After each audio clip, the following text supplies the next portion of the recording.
Garland in the corner. He's got it. Feed stands. Pow! With the running in. Mitchell shakes to the basket and thunders it home. Oh! Mobley throws it down. And Allen blocked the shot at the rim. Welcome to the Chase Down Podcast, part of the Cavs media family. I'm your host, Justin Rowan. The Chase Down is presented by Fubo, the official streaming partner of the Cavs. Watch over 350 channels of live sports and TV, including FanDuel Sports Network without cable. There's no cost and no commitment. Try for free at FuboTV.com/Cavs. The jerseys look like 2009, but the offense looked like last season. The Cavs get a win over the Philadelphia 76ers. A fun night. A lot of memories looking at the old court, looking at the old jerseys, and of course, our old point guard is back in Darius Garland, and so is my co-host Carter Rodriguez. Carter, how you doing, buddy? Oh man, I gotta say, sometimes you need to remember why your favorite player on the team is your favorite player on the team. It was an immediate injection of life, of decisiveness, of getting downhill, of the off schedule stuff. And it just felt like it bled into everything the team did, even when Darius wasn't on the floor. You look at the box score, he had the worst game of any of the starters. He goes 3 of 11, 4 assists to 3 turnovers. Not a great game by the numbers, but they got my first, there you are, Peter, of the year. I was going to say, where are your offensive concerns? 1 to 10. How you feeling about the Cavs offense? Right now? I mean, I'm going to hold on to a little bit of angst, just because it was so messy and chunky to start the year. But like, it just goes to show you how freaking important this guy is, and to the identity of the team when he's available. Everyone really kicked up and played that way. Evans getting easy looks at the rim. They're running pick and roll with everyone, and everyone's looking to get downhill. It's no surprise that playing this way, Donovan had his best game of the season and probably the best scoring game of his career from a pure efficiency standpoint. The 70 burger is going to be hard to top, but 46 points on 21 field goal attempts is pretty bananas. You're looking at an idiot who forgot to start him in time. I subbed him in right as it hit 6 o'clock, and I'm probably going to lose my fantasy week because of it. But it's you big dummy. You're right though, man. Like it was crazy to see how infectious the style of play was throughout the team. Like, this is honestly one of my favorite Donovan games that I've seen. Like, he was dominant from a scoring perspective without dominating the ball. And I think you just saw the impact of getting him the ball with advantage, getting him the ball on the move against a destabilized defense. Everybody was setting screens. And I think it makes sense that when DeAndre Hunter came back, it felt like everybody's context just made a little bit more sense. And that's someone that, historically speaking, doesn't go out there and make people better with his playmaking and creation habits, right? That's not his game, but it just put everybody in a better context. And I think that was certainly true of Darius tonight. He was getting into the paint at will. I was thrilled to see how good he looks physically. Like, obviously, you expect getting into game shape is going to take some time. It's not like he had a preseason or anything like that. So this is functionally that for him. But I thought he looked really good physically. Like, I thought he was getting into the paint really easily. I thought he held up really well on switches. Those kind of trademark situations that Darius is asked to defend, whether it's Kelly Oubre or Watford or some of these larger guys. I thought he held up really well and was looking as stronger than ever, honestly. But I just thought overall the style of play and the way that they were executing, it just felt like last year's Cavs. And then there were those moments where it went over the top, even from that, where it's like, oh God, Darius is finding Lonzo on the move, and then Lonzo's making some ridiculous read. Just like the Darius Lonzo minutes were minutes I was excited about, and I felt like they looked really good. It is a force multiplier playmaking brilliance, and it was it delivered. You could see kind of the concept of what this team, what we thought they were coming into the year, and it felt great, man. Yeah, it was really, really cool. A stat that jumps out to me off the box score: 34 field goal attempts for Mobley and Allen, and not a tremendous amount of self creation needed to find their way to these buckets. Just it's just for all the angsting I've been doing over the last couple weeks about the team's lack of downhill ball handlers, especially the way Donovan has generally been playing, even though he's been very good as a scorer.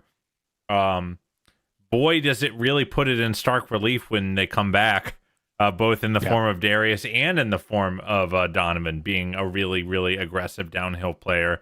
Again, 9 of 10 from the field inside the 3-point arc in this game, which is not easy to do for a guy that size. No. I thought both of them really attacked their pick and rolls, and similarly, both Evan and Jarrett really attacked their downward rolls as well.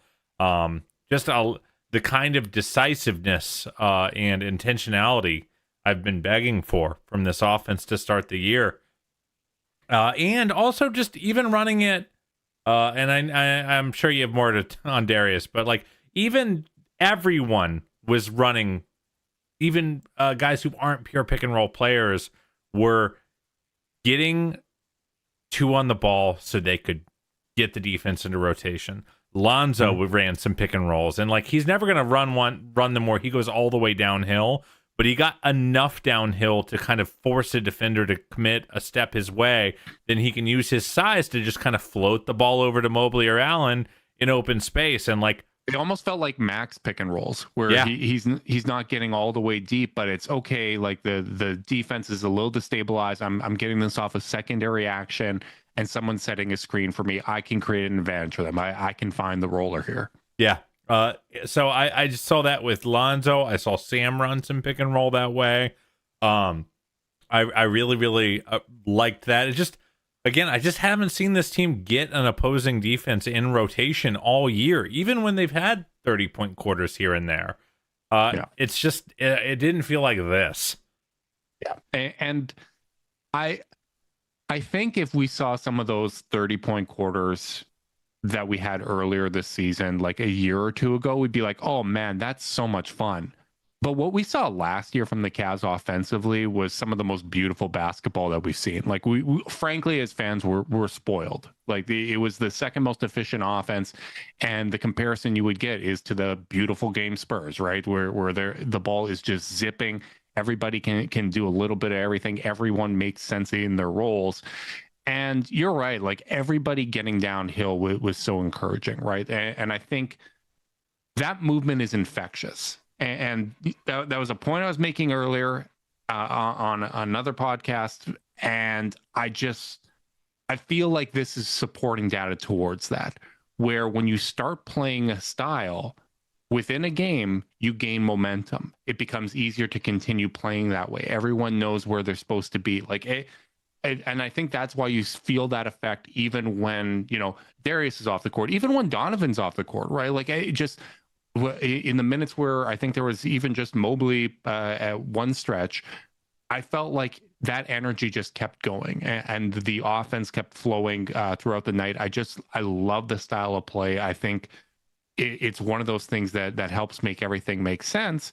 And you're still missing 2 major pieces, right? You're still missing 2 of your top 6 in terms of DeAndre Hunter, who was out in this game with an illness, and Max Strus, who we know is going to be out. You got a little bit of bad news here with Dean leaving the game with an eye injury after getting hit in the face. But Jalen gave very good minutes at power forward in the second half, by the way. Oh my God. We will get to Jalen later. He is playing well enough to not get passing praise on the podcast. He deserves his own little spot. But the one really funny thing that came out of Dean getting hurt, and obviously we hope that he's going to be all right. Sam Merrill at power forward with Craig Porter Jr. at small forward in the second quarter was wild. Like we know that Kenny will go to small ball sometime, and obviously Larry was in foul trouble, and Dean wasn't available, and Jared needed a little bit of rest there. But I was like, man, this is small when you got Darius, Donovan, Craig, and Sam out there. I venture to say we shan't be seeing that lineup again. Though the lineup that closed out the third quarter was pretty freaking small too. It was Jalen, Jarrett, Lonzo, Donnie, Sam, something like that. Yeah. At least that lineup's athletic as hell. The only guy that's not a freak athlete really in that lineup, and Jalen now gets to be called a freak athlete because of that putback dunk. But the only one that isn't is Sam, but he's going to run around so much that it's just going to open up opportunities for those guys. So I actually like that lineup, and kind of going to that lineup in general. And one of the trends I noticed in this game was the staggering pairings were different than last year. Darius was out there with Evan, and Donovan was out there with Jarrett. That was surprising to me. Yeah, well, I think it's a great thing to see Kenny kind of playing with some of these pairings. I mean, that was like pretty about as guaranteed as you could get with this team last year. As if the core four were playing, it was going to be Donnie, Evan, it was going to be Darius, Jarrett, and I think it really is meaningful for this start of Evan's year, where he hasn't been very good on offense, to be frank. He hasn't had his best. The forays into self-creation haven't been very good. And to quote this really smart guy I know named Justin Rowan, if you're going to be experimenting with brisket, you're going to have to be cooking up some killer sides to make that dry brisket go down. If you're beginning your smoking career. And I feel like that is what Darius kind of can be, like, hey, we still want you to play Evan. We still want you to try some inverted pick and rolls. We want you to try to post up. We want you to try to self-create from the 3-point line.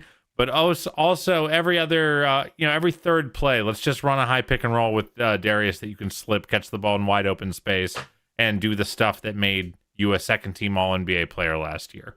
I feel like that is kind of the perfect development plan for Evan. Like, you never want to lean too far on that, on that spectrum, because there is a version of this that is just Darius just spoon feed Evan as best you can.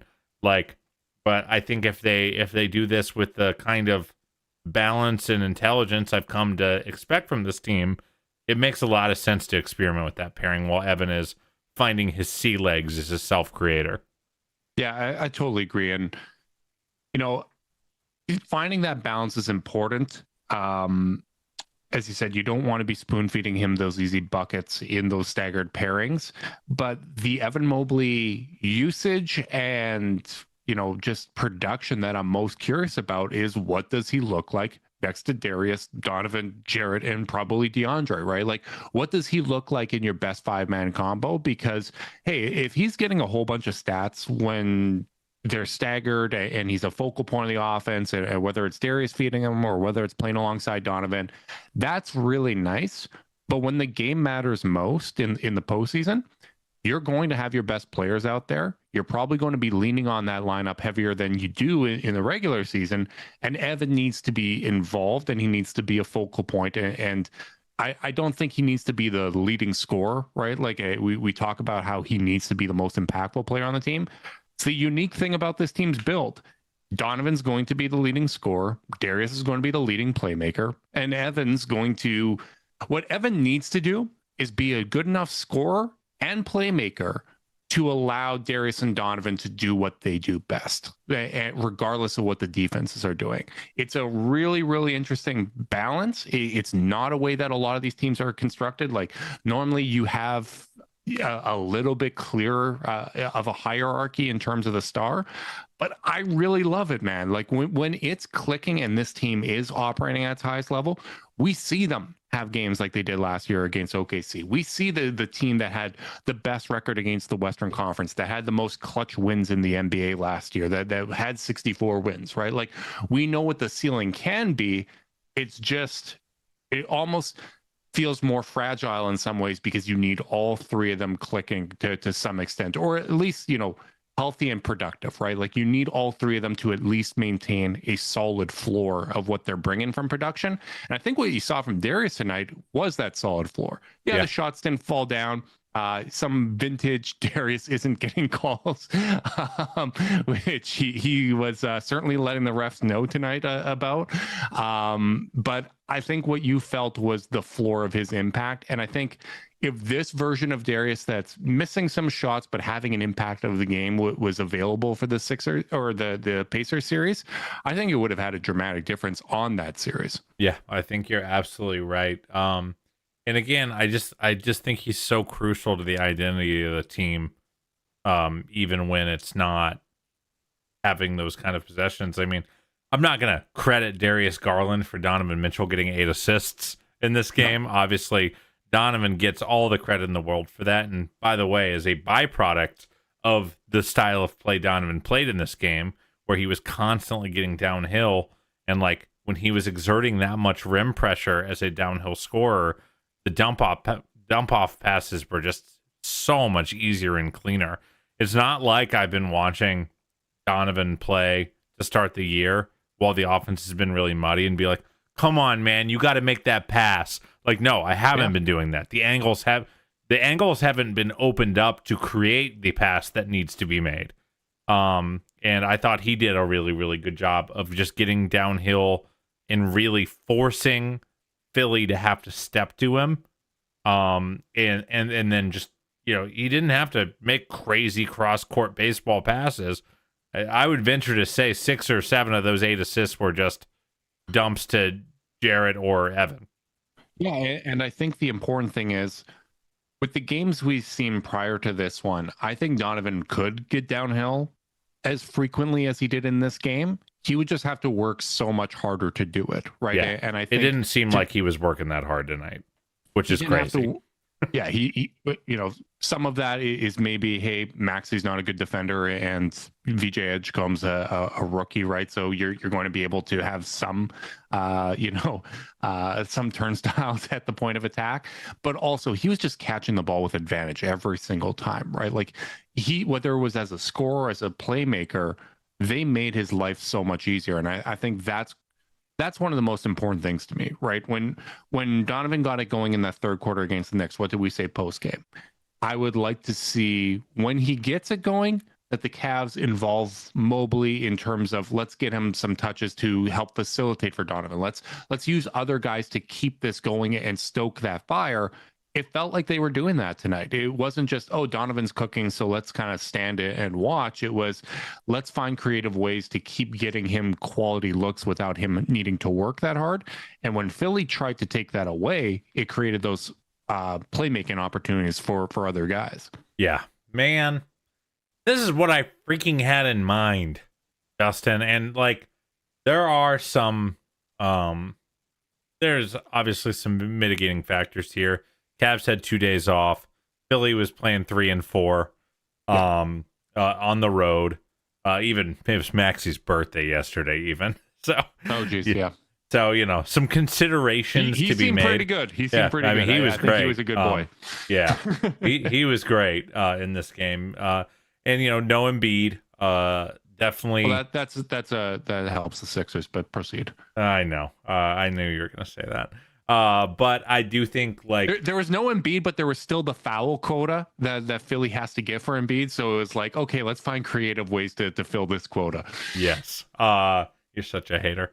Don't get me started on Nick Nurse. We'll never finish this pod. And I will say, I know we've got some other individual performances to hit on. I will say I generally like the defense in this one too. I don't know how much of that is just like they finally got the other team to have to take the ball out of their own basket. But I felt like they did a really nice job knowing that like Maxey, Edgecombe, Oubre, these are all guys who want to shoot at the end of the day. Yeah. Even a guy like Quentin Grimes wants to get shots up, and playmaking as kind of the second option.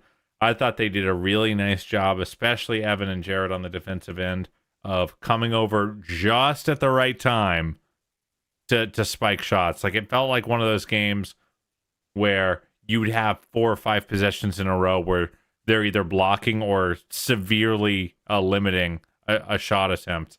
And like this will be one of those games where you want to check cleaning the glass for the defensive rating, because obviously Nurse kept the starters in all the way through the end of crunch time, or of garbage time. Almost, yeah. Yeah, so they scored quite a bit late, but other than that second quarter, which I think you can mostly ascribe where Philly scored 40, I think you can mostly ascribe that quarter to Tyrese Maxey being a monster and being in the bonus like for 9 minutes and getting a lot of touch fouls. The small ball lineup. Yes. So, but overall, I thought this was one of the Cavs' more sound defensive performances, and a good scheme performance where they're like, hey, we kind of know where the threats are coming from.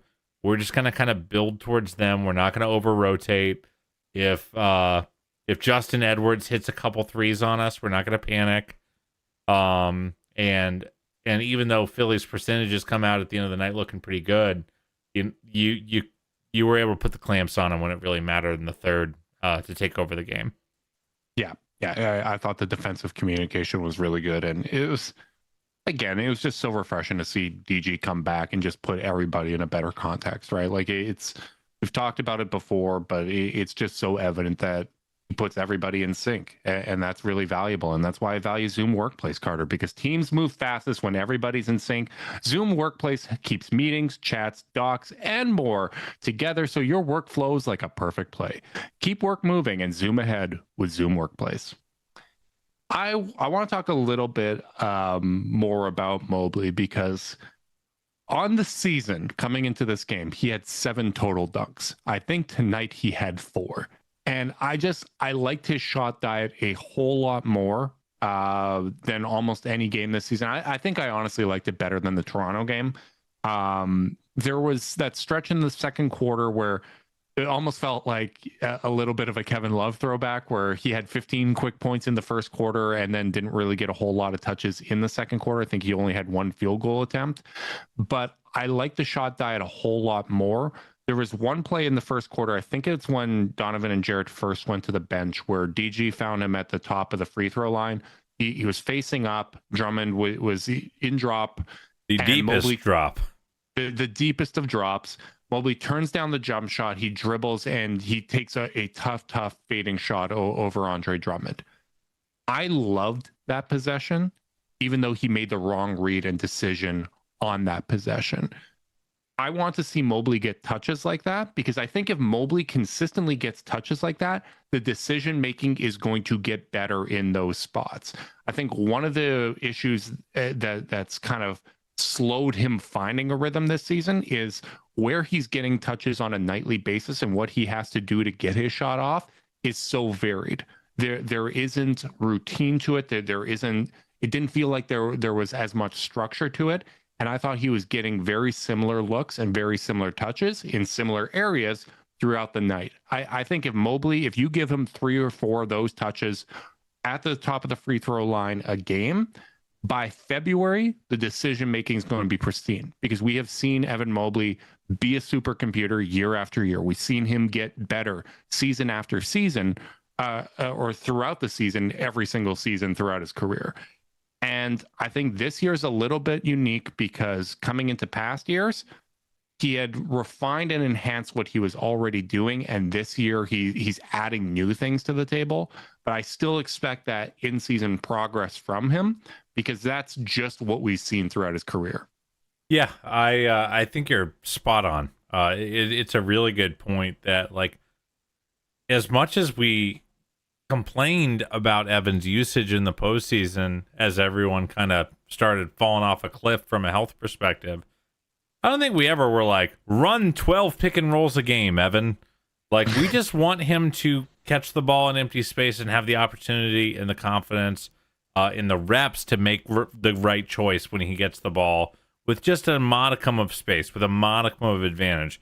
Because that catch that was about free throw line extended, with Drummond in a deep drop, that's not like this is easy spot, like, because he's not an amazing mid-range jump shooter. If he's Dirk Nowitzki or something, or Kevin Durant, then it's an amazing spot.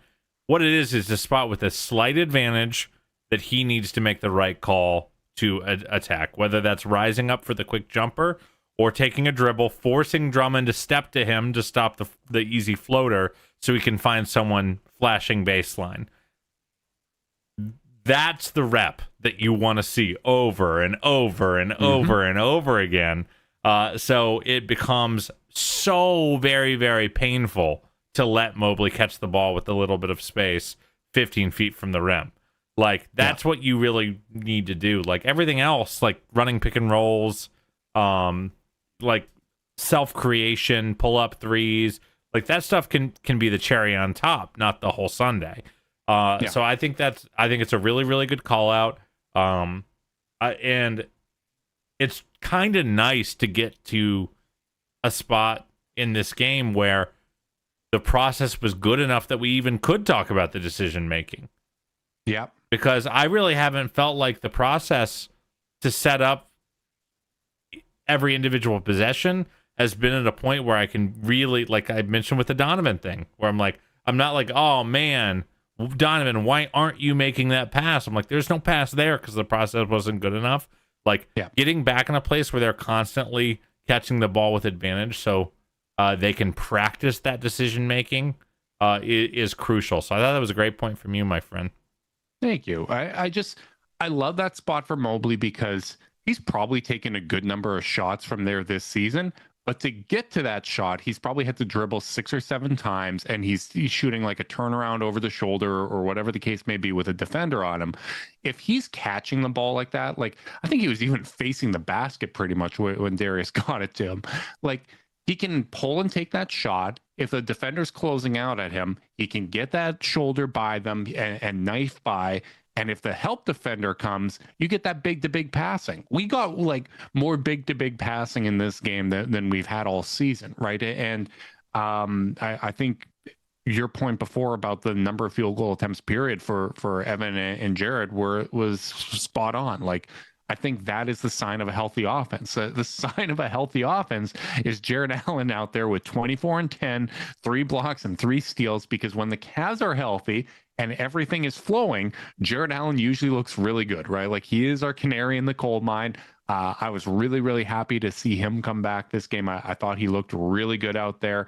I don't know what was up with the corner threes. I don't know if that's a Big Z corner 3 XL season tribute that he was trying to do. I don't know. Maybe that's actually my best explanation was, that team had such an impact on him. He remembered, hey, I saw that intro video out there. I need to do a tribute to Zydrunas Ilgauskas and shoot a corner 3. Don't need to see many more of them, but those types of shots, a whole lot easier to stomach as an observer when we're up a bunch, not when it's close. Yeah, well, he doesn't take him when it's close, in fairness. On your broadcast, whether it was on your broadcast or on social media, you saw the Cavs intro video for tonight, right? I have not. I was it's on my list to watch at the after we're done here, because I was parenting at the front end of the day. I got genuinely a little emotional watching it. Oh, wow. It's so cool. They redid. No spoilers. Okay. No spoilers. Okay. I know that's bad podcasting, but I'm selfish.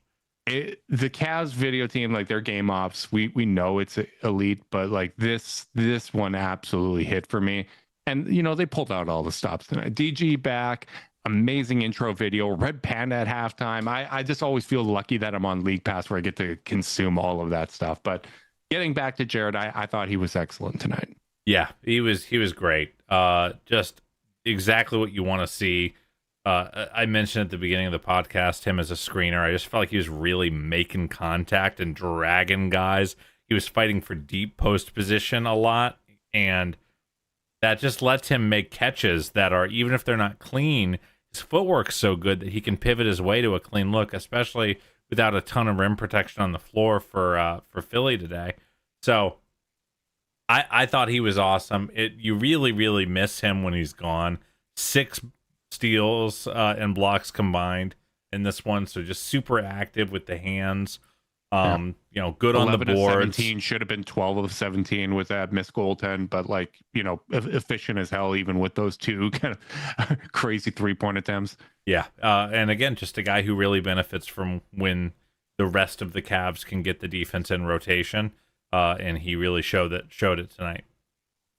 Yeah, totally agree. Again, another mistake that I made in my dynasty lineup. I did not start him, so I'm a big dummy. Let's get to my third mistake because I forgot to start all of my Cavs. Jalen Tyson was once again awesome tonight. Really, really encouraging, and I almost like this game more than the others because the others were like, hey, he had this explosive scoring outburst, and it felt really great. Timely shots that he hit in the last one against Atlanta. I like this one because it felt like almost a glimpse into what his role is going to be, right? Hustle plays. I thought he actually did a surprisingly good job on Maxey, right? Like I've been talking about I thought he was going to be barbecue chicken in that one. We have talked about, hey, it's not the greatest against shifty guards, and Maxey is by definition a shifty guard, but it was almost the like archetype of a shifty guard. Right. It was almost like when Donovan runs into a very physical defender, where I thought he just used his body and his strength really well to fight the leverage that Maxey was trying to gain. There were a couple, possessions where it didn't go very well, but overall, the back end help was there, and I thought he did a terrific job on the defensive end. So was really, really pleased with that. But the hustle plays, man, whether it's diving on the floor for loose balls, second chance opportunities, somewhere, I don't know if he got credited for the offensive rebound, but, slapping it off the glass where someone else gets it. He definitely didn't because he has 2 offensive rebounds in the box score, and those were both his putbacks.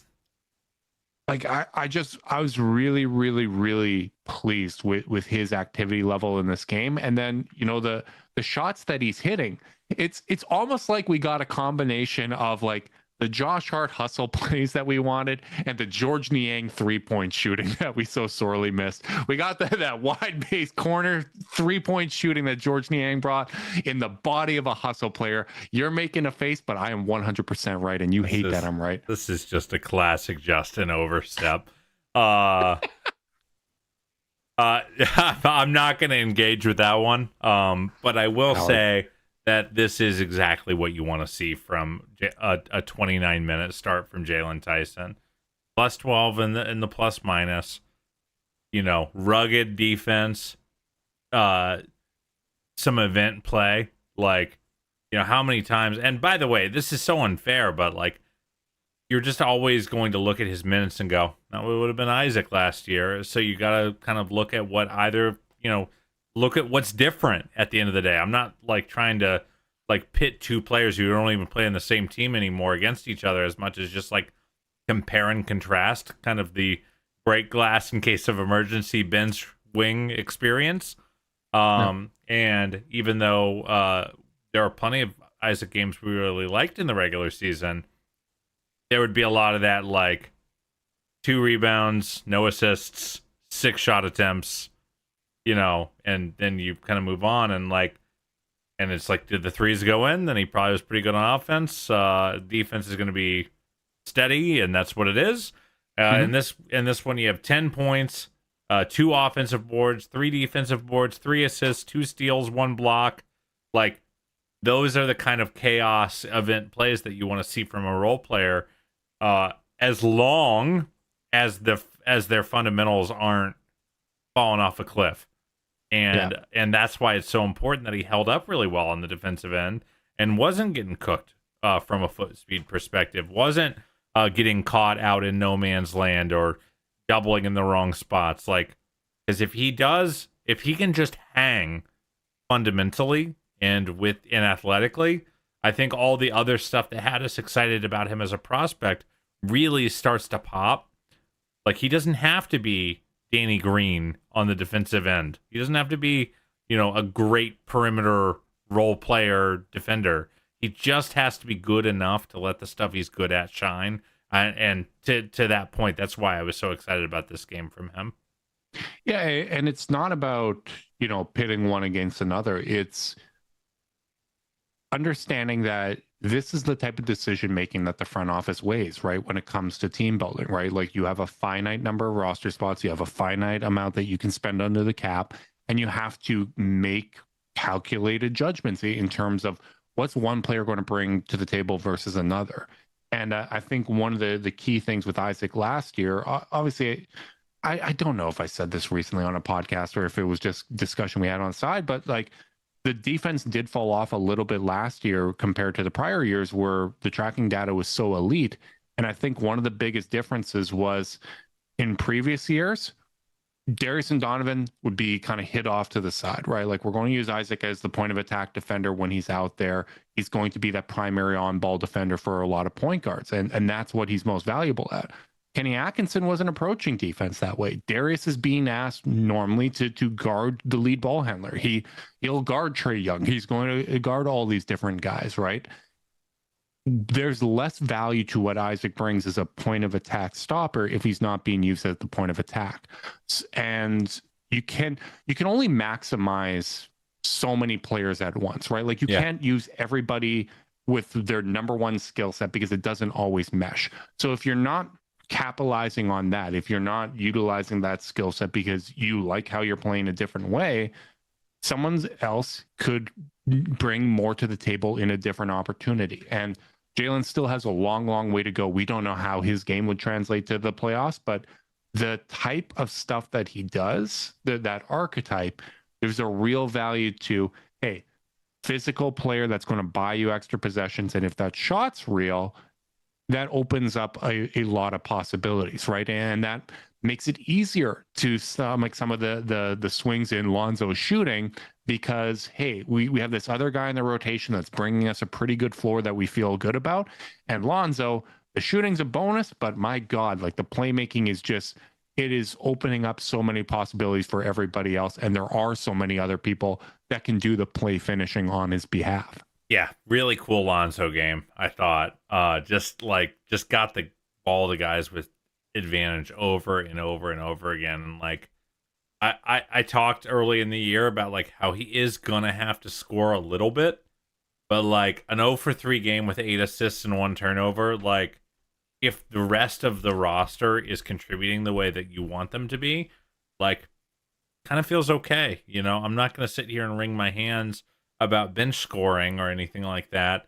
If he's feeding consistent great looks to Darius, Donovan, Evan, Jarrett, and did he take Sam. a shot that you didn't like tonight? No. I generally thought I think that's the most important thing, right? Like previous games when he wasn't shooting well, he was forcing some shots. It was almost like when Max came back from his injury, right, where he's taking these pull-up threes in transition. Lonzo took the shots that he should take, and every other minute that he was out there, he was bringing exactly what you would want him to bring to the table. Nothing was forced. Everything I thought was a value add for the team's overall play tonight. Yeah, couldn't agree more. And then I did want to mention Sam a little bit. Just, oh yeah, man, he was so good to start the year. And I felt sorry for him when he got hurt and missed a couple games because, like, oh man, it's just kind of like you hope that doesn't mess up his rhythm. Shooters obviously so rhythm based. I thought he really added a lot to what the Cavs did tonight. Like a very immediate, like, oh yeah, we definitely were missing Sam. Like when things did get a little muddy, he was there to kind of hit a tough three and put the Sixers back down 11 or whatever it was. Because like I think Philly made a couple like decent runs in this game, but the Cavs. The cool thing about what the Cavs were doing was because they were just consistently creating good looks, it was just kind of like eventually you're going to go on another little run and push them away. And I thought Sam was a really instrumental part of that. Which again reminds me of the way the team played last year, right? Like we understand in the modern NBA with the 3-point volumes and just the talent levels across the league, teams are going to make runs. No matter how much you go up by, whether it's a 20-point first half lead or whatever the case may be, teams can get that down to 5 in a hurry, regardless of how good you are, right? Like the Oklahoma City Thunder give up runs like that all the time. The Boston Celtics were notorious for the runs that they would both have and give up. It's just the nature of the modern NBA. The important thing is having the composure to answer with a run yourself. And I really thought it was encouraging that the Cavs not only started this game with the ball zipping, going for those kill shots, locked in defensively, generating good looks and knocking them down. They started the second half the same way. They came out. Philly had, cut down the lead. It's a one possession game at halftime. That's the type of thing that, it can weigh on a team. It can weigh on I think in the past, it weighed on less mature versions of this Cavs roster. But instead, they just said, okay, you know what? We're going to come out. We're going to take care of business once again to start the third quarter. And they built a 20-point lead in the third quarter. Like that to me was a really, really encouraging sign. And I think little things like that, again, are the important lessons that you can take from a regular season, right? Like, you're not going to learn that by looking at box scores or looking at final scores or looking at the year-end averages for offensive rating or defensive rating.